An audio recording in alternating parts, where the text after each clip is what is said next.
नमस्कार दोस्तों, स्वागत है आपका हमारे इस यूट्यूब चैनल में।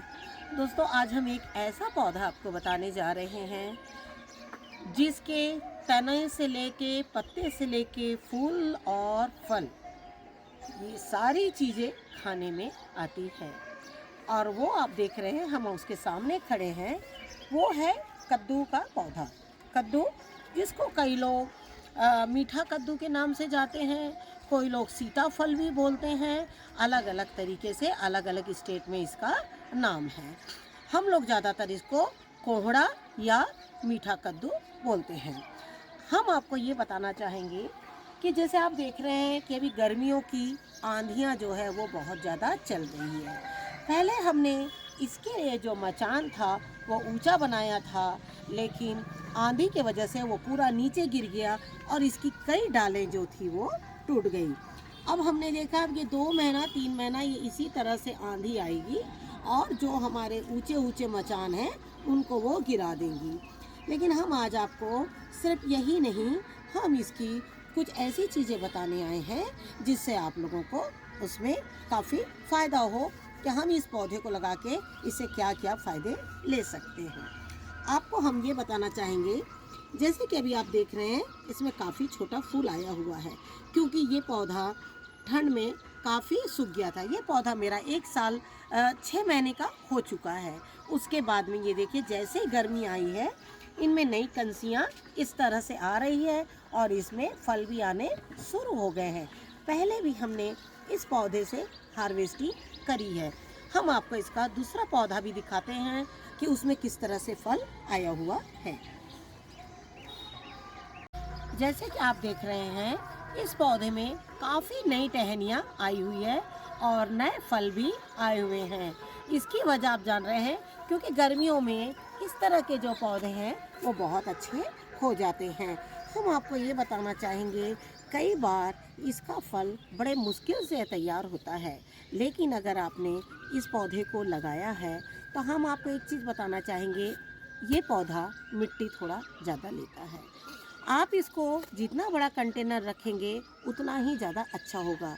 अगर आपका कंटेनर 15 इंच तक हो या 15 इंच से बड़ा हो तो भी चलेगा, और जो इसकी लंबाई चौड़ाई है वो आपकी 20 से 25 रहेगी तो भी काफ़ी अच्छा हो जाएगा। लेकिन इसकी डेप्थ ज़्यादा होना चाहिए, क्योंकि इसको मिट्टी ज़्यादा चाहिए, क्योंकि ये सारे जो पौधे हैं ये ज़मीन के पौधे हैं, और जब हम अपने पॉट में लगाते हैं तो इनको ये पता होता है कि हमारे पॉट में कितनी मिट्टी है, ये उसी के अनुसार ये आपको फल देंगे। फूल तो आएंगे आपके, टहनियाँ भी नई नई निकलेगी, लेकिन फल आने में थोड़ा सा मुश्किल होगा। अब हम आपको ये बताना चाहेंगे कि इसके क्या फ़ायदे हैं। पहला तो है, जब गर्मी के मौसम में इसके पत्ते इतने अच्छे और हेल्दी होते हैं जिसका आप चटनी बना सकते हैं। और चटनी को हम आपको इसी में क्लियर कर देते हैं कि चटनी को कैसे बनाना। जो लोग नहीं जानते होंगे, बस इनके पत्तों को पूरा फोल्ड कर लीजिए और इस तरह से कम 8-10 पत्तों का ग्रुप बना लीजिए, और उसके बाद उसको अच्छे से धो के और इस तरह से फोल्ड करके इसको बांध के, और आप इसे भून भी सकते हैं और बॉयल भी कर सकते हैं। आपको जो अच्छा लगे दोनों तरीके से आप ट्राई कर लीजिएगा। दूसरा, इसके पत्तों की साग भी बहुत अच्छी होती है। तीसरा, इसकी टहनियों की सब्जियां बहुत ज़्यादा अच्छी होती है। जो ऊपर ऊपर से कौली टहनी है वो आप लीजिए और उसकी भी सब्जी बनती है।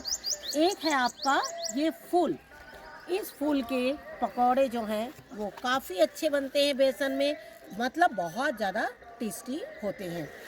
तो हम ये कहना चाह रहे हैं आपसे कि इस तरह का पौधा ज़रूर आप अपने घर में ज़रूर लगाइए। अगर आपके टेरेस में थोड़ी भी जगह है और आप सोच सकते हैं कि इसकी लता मैं चढ़ा सकती हूँ, तो कभी भी ऐसा पौधा अपने टेरेस में ज़रूर लगाइए, जिससे हमें एक पौधे से कई चीज़ें मिल सकती है। क्योंकि देखिए, कई बार ऐसा होता है एक पौधा हमें फल देने में 3 महीना भी लगा देता है, 4 महीना भी, और कई बार फल आकर सूख भी जाते हैं। तो हमने जो उसके ऊपर इतनी मेहनत करी है, हमने जो उसके पीछे इतना खर्चा किया है और वो हमारे खाने के लिए ही बना हुआ है, तो क्यों ना हम इसको इस तरह से इसका उपयोग करें। अब हम आपको ये बताना चाहेंगे कि ज़्यादातर इनके जो फल हैं वो सूख जाते हैं और इसके फल और फूल जो है सुबह सुबह छत में जो है वो खिलते हैं। तो हम आपको इसको सामने से बिल्कुल दिखाते हैं, इसके फल को बचाने के लिए आपको क्या क्या करना है। जैसे कि आप ये देख रहे हैं, इसमें जो है फल आया हुआ है, ये कद्दू का फीमेल है। हम आपको ये बताना चाहेंगे कि कद्दू भी हमारे छत के ऊपर में बहुत ज़्यादा भौरे अगर नहीं आ रहे हैं, अगर इनका पॉलिनेशन नहीं हो पा रहा है और कद्दू के फल आपके बार बार इस तरह से आकर सूख जा रहे हैं, तो आप क्या करिएगा। ये देखिए, ये वाला जो हमारा फूल है, ये जो है ये मेल है, ये मेल फ्लावर है। इसको हम क्या करेंगे, इस तरह से तोड़ के इसको बड़ी ही सावधानी से इसके पत्तों को इस तरह से थोड़ा हटा लेंगे। और आपको हम एक चीज़ बताना चाहेंगे, देखिए इसके जो पराग है, देखिए इस तरह से पंखुड़ियों में भी गिरे हुए हैं। तो आपको क्या करना है, इसको इस तरह से ऐसे रखें, इस तरह से, और ऐसे करके आप इसका पॉलिनेशन कर दें। ये देखिए, आप पूरा हर तरफ इसका पॉलिनेशन को अच्छे तरीके से कर दें। इस तरह से हर पंखुड़ियों में अंदर से बाहर से इनका पॉलिनेशन हो जाना चाहिए। ये देखिए, इस तरह से आप देख रहे हैं, इसके ऊपर में जो पीला पराग था वो सारा उसमें लग चुका है। और इस तरह से पॉलिनेशन करके और आप इसे तैयार कर सकते हैं। लेकिन हम आपको एक चीज़ और ये भी बताना चाहेंगे, ये फल जितना ही बाज़ार में आसानी से मिलता है, इसकी फसल टेरेस के ऊपर में उतनी ही कठिनाई से होती है। वजह पता नहीं है, लेकिन ये कम फलते हैं। मैं साल में 3 से 4 से ज़्यादा फल नहीं ले पाती हूँ। तो हमने आपको बताया कि इसका पॉलिनेशन किस तरह से करना है। लेकिन पॉलिनेशन के बाद भी कई बार आपके जो फल हैं वो नहीं रुक रहे हैं। वो क्यों नहीं रुक रहे हैं? आप जो खाद है वो बहुत अच्छे से डालिए और इन फलों को कोशिश करिए कवर करने की, क्योंकि इस तरह से देखिए इनमें काफ़ी चींटियाँ जो है वो देखिए चींटियाँ लगने लगती हैं, क्योंकि इसका जो फूल है वो बहुत मिठास भरा हुआ होता है। और एक चीज़ ये बताना चाहेंगे कि जो इसका पॉलिनेशन है सुबह आपको जल्दी करना पड़ेगा। लौकी और कद्दू में यही दोनों में डिफरेंस है। लौकी बोलती है मुझे बिल्कुल शाम का पॉलिनेशन चाहिए, सुबह होते ही उसके फूलों में कीड़े लग जाते हैं। और इसका पॉलिनेशन बोलता है मुझे बिल्कुल सुबह सुबह करिए, जैसे सूर्य की रोशनी तेज होती जाएगी और इसमें कीड़े जो हैं अपना आ जाते हैं। इसलिए हम आपसे कहेंगे कि इनका पॉलिनेशन जो है वो बहुत जल्दी करिए।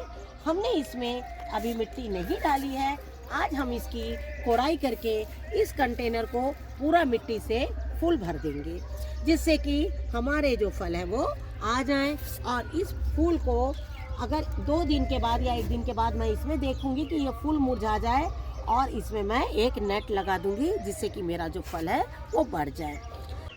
हमारा वीडियो देखने में आप लोग को थोड़ी सी कठिनाइयाँ अभी हो रही होगी, क्योंकि हम लोग जहाँ पर रह रहे हैं शादियों का माहौल चल रहा है और पूरी तरह से रिकॉर्डिंग बज रही है।